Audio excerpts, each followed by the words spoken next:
रोहिणीताई वगैरे त्यांचे कार्यकर्ते वगैरे धमक्या देतात. माझे सासरच्या लोकांकडनं मला त्रास आहे. नवरा सांभाळत नाही, छोटं बाळ घेऊन मला राहावं लागते. आणि माझा नवरा खडसे यांचा, रोहिणीताई यांचा पी आहे आणि तो पांडुरंग पुरुषोत्तम नाफडे, राहणार तडणी.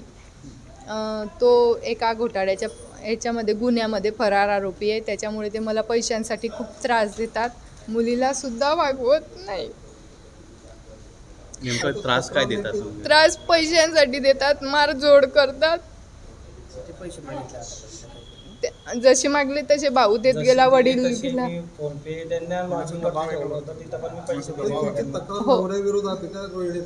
माझी सासरच्या लोकांविरोधात, पण ताई, रोहिणीताई वगैरे त्यांचे कार्यकर्ते वगैरे धमक्या देतात, आम्ही तुम्हाला बघून घेऊ.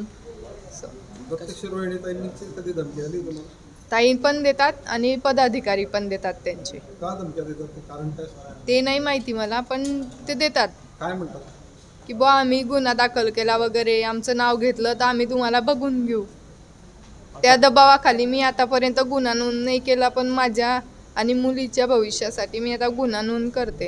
किती आतापर्यंत पैसे तुम्ही दिलेले आहेत?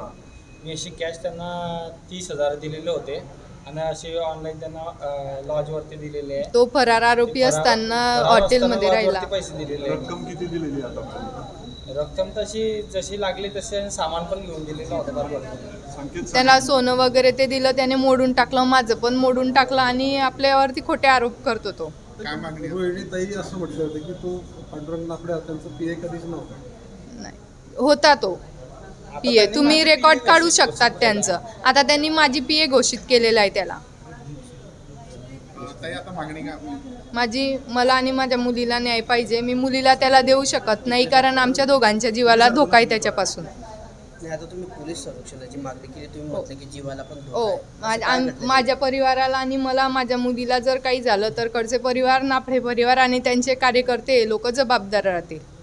नाव काय तुमचं? माझं सीमा पांडुरंग नाफडे. साखरकरांनी काय आश्वासन दिलं आता? ताई बोलल्या की आम्ही तुमच्या पाठीशी आहे, सगळी यंत्रणा तुमच्या पाठीशी आहे. तुम्ही तक्रार देणार आहे का? हो, मी गुन्हा दाखल करणार आहे. बरं, तुमचं असं म्हणणं आहे की थेट किंवा रोहिणी खडसे यांच्या दबावामुळेच तुमची तक्रार आता? हो, त्यांचे कार्यकर्त्यांनी त्यांच्यामुळे की ते धमक्या देतात जीवे मारायच्या वगैरे, म्हणून आम्ही थांबलेलो गुन्हा दाखल करण्यासाठी. रोहिणी खडसे या धमक्या देत आहेत. पांडुरंग नाफडे यांचा रोहिणी खडसेंशी नेमका संबंध काय कुठल्या या प्रकरणात? याच्यामध्ये त्यांनी सांगितलं की ते पांडुरंग नाफडे हा खडसेंचा पीए आहे आणि तो त्यांच्याकडे काम करत होता. त्याच्यामुळे ह्या महिलेनी त्यांची जी तक्रार आहे याच्यामध्येही तक्रार दिलेली आहे. पीए असल्यामुळे ते प्रकरण दडपण्याचा प्रयत्न त्यांचा आहे आणि या महिलेनी पोलीस स्टेशनमध्ये तक्रार करू नये म्हणून त्यांना धमकी दिली जाते. खडसेंचा पीए कधीच नव्हता नाफडे, असं मागे रोहिणीताईंनी म्हटलेलं आहे. मला असं वाटतं आपण हे तपासामध्ये सगळं पुढे येईलच, कारण की आता तक्रारदार आमच्याकडे जे तक्रार करतात ते त्यांनी तक्रारीत तसं म्हटलेलं आहे आणि त्यांच्यावरती यापूर्वी काही गुन्हे दाखल झालेले आहेत. त्याच्यामुळे तो फरार आरोपी आहे असं सांगितलं जाते. पण ठीक आहे, आज तक्रारदारांनी आपल्याकडे तक्रार दिली, त्या अनुषंगाने आपण माहिती घेऊयात आणि या माहितीमध्ये तपासामध्ये आपल्या सगळ्या गोष्टी समोर येतील. याच्यामध्ये त्यांनी तक्रार अर्ज दिलेला आहे. याच्यामध्ये तक्रार अर्ज, आता हे इतकं सविस्तर तुम्हाला सांगण्यापेक्षा जेव्हा तपास सुरू होईल त्या तपासामध्ये आपण देऊयात. संबंधित पीडित महिलेने आपल्याकडे जी तक्रार दिली ती लेखी स्वरूपात दिलेली आहे. याच्यामध्ये सविस्तर त्याच्यामध्ये त्यांनी दिलेले. या तक्रार अर्जामध्ये असं म्हटलं आहे, संबंधित आरोपीने मारहाण करून घराच्या बाहेर काढलेला आहे आणि मानसिक शारीरिक त्रास दिलेला आहे. गेली 1.5 वर्षापासून सांभाळत नसल्यामुळे ही तक्रार पोलीस स्टेशनला द्यायची होती, पण यामध्ये रोहिणी खडसे आणि त्यांच्या कार्यकर्त्यांनी धमकी दिल्यामुळे मी पोलीस स्टेशनला जाऊ शकले नाही. अशा साधारण ह्या स्वरूपाची तक्रार आहे. ती सविस्तर तक्रार याच्यामध्ये दिलेली आहे. आजपासून ती गुन्हा नोंद झाल्यानंतर तपास सुरू होईल, त्याच्यामध्ये अनेक गोष्टी समोर येतील. समोर आल्यानंतर यावरती आपण चर्चा करू. पत्नी होत्या का या ज्या आपल्याकडे आता ज्यांनी काही फेस मागणी? मॅडम, त्या पीडित महिलेचं असंही म्हणणं होतं की अनेक राजकीय पदाधिकाऱ्यांनी त्यांना धमक्या दिलेल्या आहेत आणि पोलीस संरक्षणाची मागणी देखील त्यांनी केली आहे. याच्यामध्ये त्यांनी तेच सांगितलं, तुम्ही त्यांची परिस्थिती पाहिल्या तर त्या फार घाबरलेल्या आहेत.